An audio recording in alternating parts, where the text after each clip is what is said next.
Hello बच्चों, कल हमारे कुछ लेक्चर में परिमेय संख्या और अपरिमेय संख्या के बारे में हम लोगों ने देखा था, लेकिन कुछ टॉपिक्स हमारे रह गए थे जिसे हम लोग आज पूरा करेंगे। जैसे हमारा एक टॉपिक था करनी वाले सवाल का, जो आपको मैंने कल बताया भी था। उदाहरण था, एक सवाल ले लीजिए आप। एक सवाल ले लिया हमने, ये लिखा है 2 करनी 3 प्लस 5 करनी 7। इसमें आपको ये ऐड करना है, करनी 3 प्लस 3 करनी 7। तो ये ऐड कैसे होंगे? एक चीज याद रखना, एक जैसे पास पास होंगे, उनका ही आपस में यूज होगा। जैसे इन्हें मुझे जोड़ना है। अब ये लिखा है आपका 2 करनी 3, ये लिखा है 5 करनी 7, ठीक है। तो ये 2 करनी 3 में करनी 3 को जोड़ देंगे हम। करनी 3 के पास कोई नहीं है, तो यहाँ पर आगे क्या रहेगा आपका 1। इसका 2 करनी 3 का मतलब क्या है? इसका मतलब है करनी 3 कितनी बार? 2 बार। करनी 3 को आपको 2 बार लिखना है, इसका अर्थ ये है। यहाँ पर करनी 3 को 1 बार लिखना है, तो 2 और 1 कितने हो गए? 3। 2 और 1 3। करनी 3 वैसा ही आपने करनी 3 को 2 बार तो यहाँ लिखा और करनी 3 को 1 बार यहाँ लिखा। कुल मिला कितनी बार लिख दिया आपने? 3 बार। तो वही तो यहाँ लिखा है हमने, 3 करनी 3 प्लस इसी प्रकार करनी 7 को कितनी बार लिखा है आपने? 5 बार। करनी 7 को यहाँ पर भी कितनी बार लिखा है आपने? 3 बार। तो 5 और 3 8। कुल मिला के आपने इसको लिख दिया 8 बार। तो इसका आंसर 8 करनी 7 होगा। ये बहुत इजी टॉपिक है, तो इसको इजीली आप लोग कर सकते हैं।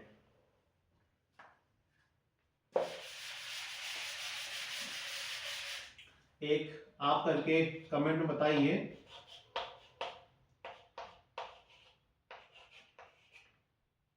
आपको इसमें से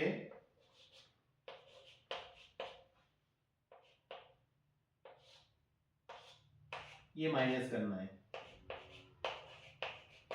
ठीक है। इसका आंसर क्या होगा कमेंट में बताइए, मुझे कल बताइए आप, जो भी आपका होता है। इसको नोट कर लीजिएगा।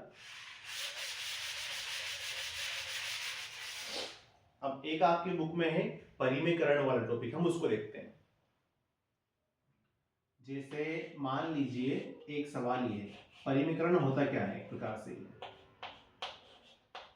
ये आपको मैं बता चुका हूं। आप एक चीज याद रखिएगा, अगर बटे में या आपके हर वाली संख्या में ऊपर अंश होता है, नीचे हर होता है, ऊपर न्यूमरेटर नीचे डिनोमिनेटर, अगर इसका है तो इसको हम लोग हमेशा परिमेयकरण कर देंगे। नीचे अगर आपको करनी दिख जाता है तो उसको परिमेयकरण कर दीजिए, रेशनलाइज इसको कर दीजिए। यहाँ पर लिखेंगे हम लोग, ये ऊपर वाला अंश होगा, नीचे वाला हर होगा। यहाँ पर लिखूंगा मैं हर का परिमेयकरण करने पर, यहां पर ऐसा लिखूंगा। परिमेयकरण में आपको कुछ भी नहीं करना होता है, जो सवाल दिया है उसको वैसा का वैसा ही लिख लीजिए। यहां पर लिखा है करनी 5 करनी 7, करनी 5 करनी 7 हम लोगों ने लिख लिया। अब इसको कुछ भी नहीं करना है आपको, जो ये लिखा है वो का वही लिखना है, केवल आपको साइन बदलना है। यहां प्लस है तो यहां लगा दिया हमने माइनस,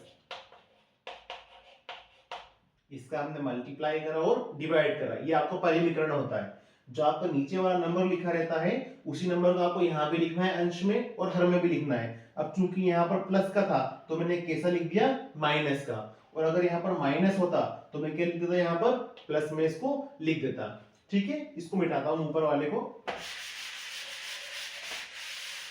अब ध्यान दीजिए, इस 1 का मल्टीप्लाई कीजिए, 1 का मल्टीप्लाई करेंगे तो वैसी की वैसी ही संख्या आ जाती है, ठीक है। यहां पर लिखा है करनी 5 प्लस करनी 7, यहां पर लिखा है करनी 5 माइनस करनी 7, ठीक है। अब ध्यान दीजिएगा, मैंने आपको एक फॉर्मूला बेटा पहले ही बताया था, उसको आप हमेशा नोट करके रखिएगा। फॉर्मूला है आपका a square minus B square, इसके बराबर क्या होता है आपका? a प्लस बी और a माइनस बी। ये आपका फॉर्मूला में आपको बता चुका था। तो ऊपर आपका करनी 5 है यहां पर, और यहां पर आपका करनी 7 है। ये देखिए a plus B, a minus B, यहाँ पर ए का रोल कौन प्ले कर रहा है, करनी 5 और बी का करनी 7। तो क्या होता है a plus B A minus B, A square minus B square. ये हो गया आपका ए स्क्वायर माइनस ये हो गया हमारा बी स्क्वायर। कारण में जो आपका रीजन है ये आप फॉर्मूला यहाँ पर लिख दोगे। ठीक है, डायरेक्ट मल्टीप्लाई भी होता है, मैं आपको नेक्स्ट सवाल में बता दूंगा, पर ये फॉर्मूला आप ध्यान रखिए, बहुत इजी पड़ता है। अगली स्टेप में करनी 5 ऊपर वाला वैसा ही, करनी 7 वैसा ही। करनी 5 का स्क्वायर क्या हो जाएगा 5, ठीक है। करनी 7 का स्क्वायर क्या हो जाएगा 7। ठीक है, इजी है यहां तक। अब इसे क्या करना है आपको, ऊपर वाला वैसे ही रहता है, 5 में से -7 गया तो माइनस का 2। आगे चाहो तो सोल्व कर सकते हैं माइनस कॉमन लेके, वरना कोई फर्क नहीं पड़ता। ये आपका इसका आंसर हो गया। तो बहुत ही इजी टॉपिक है, हर का परिमीकरण करने वाला, तो आप आपकी बुकलेट से इसको जरूर करिएगा। एक सवाल मैं दे देता हूं, क्वेश्चन है आपका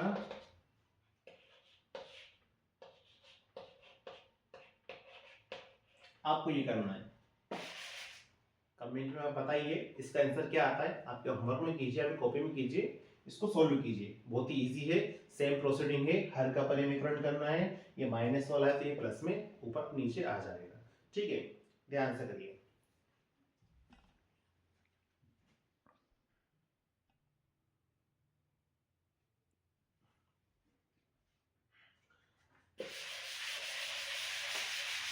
अभी देखिए अगला सवाल,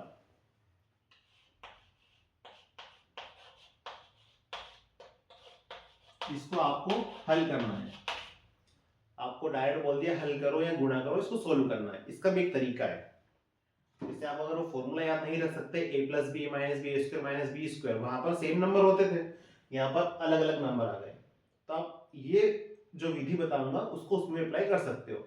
देखिएगा, इसका मतलब क्या, आपको गुणा करना है। इस 3 का गुणा भी इस पूरे में करना है और करनी 3 का गुणा भी इस पूरे में करना है। सबसे पहले ये 3 लिखा मैंने, ये वाला ब्रैकेट लिख दिया, ये गुणा कर दिया इसमें, ये प्लस लगाया, ये करनी 3 लिखा, अब इस करनी 3 का गुणा मैंने इसमें कर दिया। ठीक है, पहले मैंने क्या करा, इस 3 का गुणा इसमें करा, इस करनी 3 का गुणा इसमें करा। अगली स्टेप में 3 का गुणा 2 में, 3 दूना 6, 3 का करनी 2 में, 3 करनी 2। ठीक है, करनी 3 का 2 में, 2 करनी 3, करनी 3 का करनी 2 में क्या हो जाएगा, करनी के अंदर 3 गुणित 2 मतलब 6 बन जाएगा वो। तो यहां देखिए इसको, ये 6 हो गया, ये 3 करनी 2 हो गया, ये 2 करनी 3 हो गया और ये करनी आपका 6 हो गया। आगे चाहे तो कॉमन वगैरह निकाल सकते हैं, पर आपके सामान्य आपका इस टाइप से सॉल्यूशन मिल जाता है। तो बहुत इजी टॉपिक है। हम क्या कर रहे हैं, एक बार रिपीट कर देता हूं। 3 प्लस करनी 3 था, 2 प्लस करनी 2 था, तो 3 का मल्टीप्लाई इसमें करा, करनी 3 का मल्टीप्लाई इसमें करा। यहाँ पे 3 का मल्टीप्लाई 2 में करेंगे, 3 दूना 6, 3 का करनी 2 में करेंगे, 3 करनी 2, करनी 3 का 2 में करेंगे, 2 करनी 3, करनी 3 का करनी 2 में करेंगे, करनी का 6 बन जाएगा। ये 6 वैसा ही है, 3 करनी 2 वैसे ही है, 2 करनी 3 वैसे ही, करनी 6 वैसा ही है। अगर यहाँ पर भी करनी 2 होता तो हम इसको इसमें ऐड कर देते, करनी 3 होता तो इसको इसमें ऐड कर देते। ठीक है, तो इस टाइप से सॉल्यूशन आपका बन जाता है।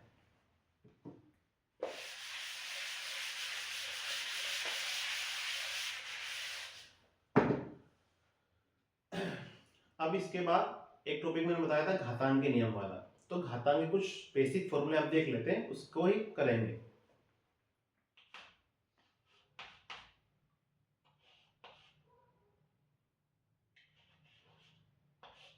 x की पावर m ले लीजिए और y की पावर यहाँ पर भी x ले लीजिए, अभी x की पावर n ले लीजिए, तो x की पावर m माइनस n। ध्यान दीजिएगा, x ये m, इसे बोलते हैं आधार, ये है आपका आधार, ये बेस है आपका। इस x को क्या बोलोगे आप, आधार, ये आपका बेस है, और ये जो आपका m है ये है घात, ये आपकी पावर है। x क्या है आपका आधार, और घात को क्या बोल, ये आपकी घात है ऊपर वाली। ठीक है, तो एक चीज ध्यान रखिएगा, जब आधार सेम हो आधार बराबर हो, यहां पर भी x लिखा है, यहां पर भी x लिखा है, और ये बटे में हो, डिवाइड में हो, तो पावर माइनस में हो जाती है, ऊपर वाली पावर माइनस नीचे वाली पावर। लेकिन यदि ये मल्टीप्लाई में हो, x की पावर m और x की पावर n, तो घातें आपस में जुड़ जाती हैं, घातें आपस में कैसी हो जाएंगी, जुड़ जाएंगी। ठीक है, ये दो बेसिक फॉर्मूले आपको ध्यान होने चाहिए। कोई फॉर्मूला क्या है, बिल्कुल नॉर्मल चीज है ये, आपको समझिए इसको। कहीं पर लिखा है x की पावर m, तो इसको उल्टा करके पावर नेगेटिव कर सकते हैं, यही कॉन्सेप्ट यहां पर यूज आपका हुआ है।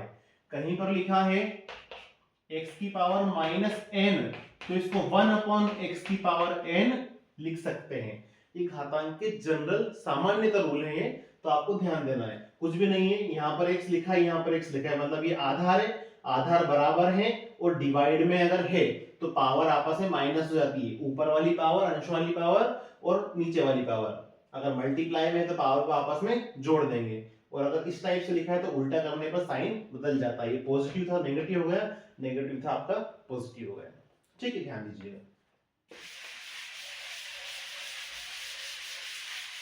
हाँ, इसमें से कुछ ऑब्जेक्टिव भी हैं, आपको ध्यान रखने की बात है।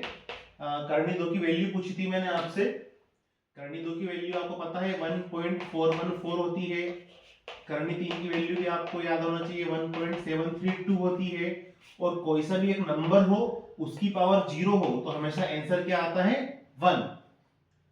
कोई सा भी नंबर हो, 100 की पावर 0 हो तो भी उत्तर आएगा 1, 5 की पावर 0 हो तो भी उत्तर आएगा 1। तो ये आपको कुछ चीजें याद रखने वाली बात है।